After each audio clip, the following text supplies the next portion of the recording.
Hello and welcome to Claire's Kitchen for the day. I'm Claire Petulengro, editor of Lengro magazine, and I'm here to show you how to make a dish called Joey Grey. So let me start. You're going to need your onions, you're going to need potatoes, you're going to need bacon, oil, butter, and also some stock. Now, if you've got a leftover joint from Sunday, then make sure you save the juices. I'm going to start preparing, and we're going to start with the onions that I'm going to slice. Let me tell you a little bit about Joey Grey. So Joey Grey was an older gypsy man, and indeed he was called Joey Grey. And in times when gypsies had no money, which is quite often, trust me, then Joey Grey came up with this dish, and it became his namesake. Indeed it did. So we're going to start off with about, I'd say, a tablespoon of oil there. And what we're going to do is we're going to bring over our bacon, which I've pre-cut. I'm a fan of smoky bacon, guys, but you can use whatever kind you want. We're going to put in our onions. Let's just chop those a little bit as well. And I'm going to do another onion in a minute. We're going to wait for that to heat up, okay? And I'm going to get on with slicing what we call gypsy chips. If you cut chips like this, guys, let me show you one, okay? You can fry them as gypsy chips, and you can also make Joey Grey with them. This dish is also really good with a nice chunk of crusty bread.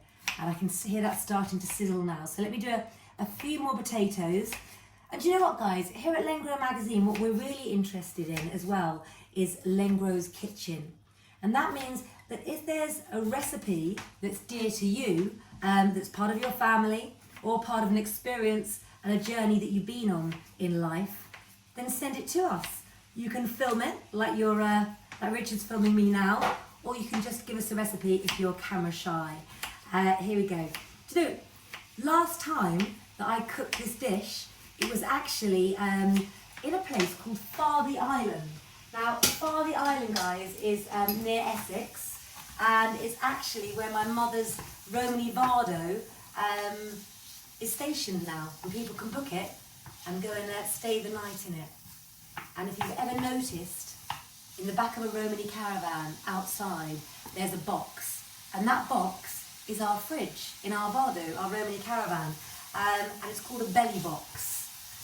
So this is for poor people, guys, but to me it's a rich man's dish, because my grandmother taught me that if you haven't got a lot of money, it's better to eat a little well than a lot badly. And I'm also of the thinking, guys, that if it's not in the house, you can't eat it. Now, the biggest thing in Romany cooking is flavouring. I don't know whether it's our time back in India, where Romany gypsies originated from, and where spices are obviously so magical in food. Maybe that's where we got it from. But I do know that ever since I started using fresh herbs, that my family have appreciated taste more. They really like it. So, we're going to salt and pepper now, guys. I'm a great fan of Himalayan rock salt. Absolutely love it. So much so, you ask Richard, I even bath in it every night as well. We do tend to go overboard in our house with salt and pepper, or I do. But we all have our weaknesses, don't we? And I've cut back on my sugar if you're watching this Jambray as well. So we're going to wait for that to fry up, guys. I was going to do it before and after, but you know me, we're going with it. We're going with the flow. So all disasters are welcome. So part of the Romany cooking thing is about sealing flavours together. And what you'll see here is that the flavours are cooking into each other as well. I've got it quite high at the moment, just like we do with our joints of beef. So we seal it really, and then we can let it simmer. So the idea here is that we're getting more stock as well. But what you can add is your stock and your juices. And don't forget as well to freeze your stock, so you can add it to more dishes as well. Yes. Cooking in a Romany family is always about making room at the table for an unexpected visitor. So if you went to my grandma's house, the normal cry that you'd hear after there was a knock at the door was, get another plate, because there was always enough food, even if you had to take a spoonful off everybody's plate to make sure that everybody ate. Now, talking of eating and eating out, how many of you guys have actually had takeaways in lockdown, and how are you doing? I hope that one of the many things that lockdown has taught you all is that in actual fact, if we take the time, we get to enjoy life more, don't we? And we've all had to do more home cooking as well. There we go, we're gonna let that fry off for a moment. We've got our potatoes here. So we're not making a big dish of Joey Gray today. We're just gonna sort of show. And I am cheating today because I don't have any fresh herbs, guys. Richard was sent out, went to 3 shops, and I let him off and told him to come home. So the faithful in my family is the OXO cube. We're gonna use one of those just to get you the drift of the dish. So it's quite simple really, isn't it? If you're a vegetarian, can't strongly recommend enough, I was one for 16 years, you don't put the bacon in and you can still get flavour with your own vegetarian stock. The best vegetarian stock for me is frying some onions, cut up well, with some carrots, with some celery, and then once it's reduced, add your water and then add some more stock as well. So you're also getting your greens, your vitamins, everything into your kids that they can't see because you can liquidize it all down. So I don't like my bacon nice and pink. I like it nice and cooked. And bacon's probably the downfall in our family, and the only thing I missed when I was vegetarian, I think. Well, the first thing I had when I stopped being vegetarian, in actual fact, was a fillet steak.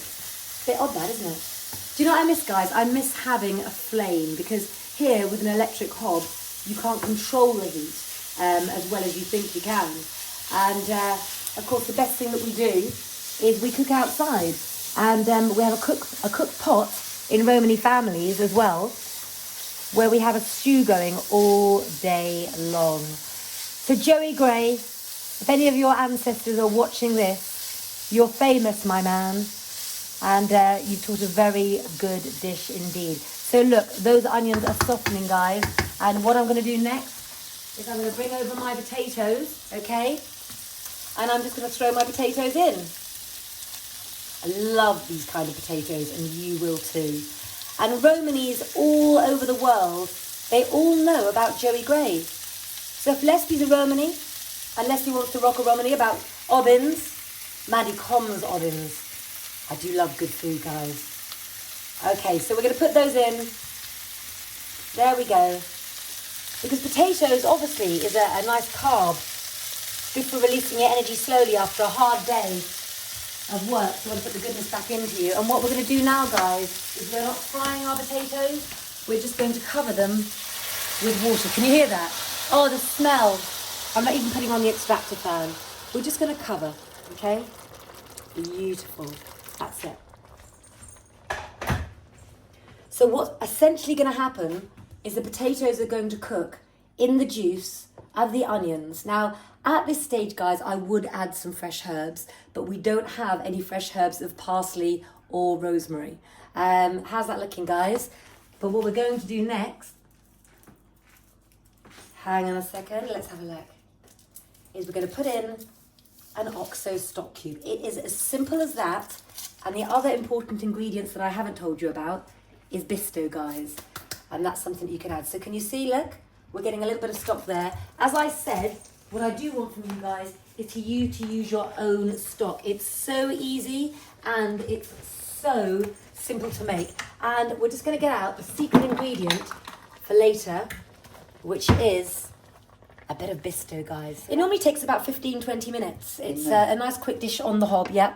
So I'm going to turn the heat down now to 5, guys, on here. And I'm going to get my Bisto ready, and we will see you on the other side in just a moment. We're going to let that cook, and we're going to come back and have a look. So let it cook for 15 minutes. What you're looking for is you're looking for the potatoes to be soft enough. That's all you're looking for. So go get your book.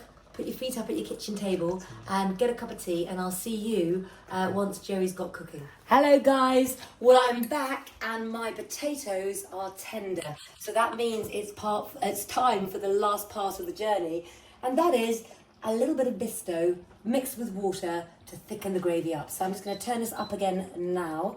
Let's have a little look. So the thing with Bisto, guys, is to add a little bit, not too much all at once, and then bring it back to the boil again, which is why I'm going to turn it up a little bit more than I was going to originally. I hope you made time, if you're making this, to get a cup of tea and grab 5 minutes while it cooked. But guys, can you see in here, this is the stage that I would be adding some fresh rosemary and some fresh parsley. But alas, we haven't got any. So if you can get some, please do, because herbs are one of the most important parts. Let's get this up going again. There we go, here we go. So our potatoes are tender, the juices have all mixed into each other, and I think actually we might just about have our stock perfect soon. I'm gonna be getting my spoon in a minute and having a little taste. Let's have a little look. Nearly there, guys. No hurry, is there, when cooking? The music I listen to when I'm cooking would be Frank Sinatra, Elvis Presley, and a bit of Ariana Grande if Honey's around, but I listen to anything. Guys, I'm not blowing my own trumpet, but that is one good stock. So let's put this in the sink over here. I like to use Mandalay bowls. This is what my grandmother brought me up with. Let's put that over there. Get a spoon. That one will do for now, guys. And so we're just going to spoon our mixture in now. Okay. Lovely. There we go. So if we put this over here, what we have got as well is we've got some lovely crusty bread to dip into it. We'll take this away. And there you go, guys. That is your Joey Gray, a dish fit for a king. And I think Richie can have the first bowl, can't you?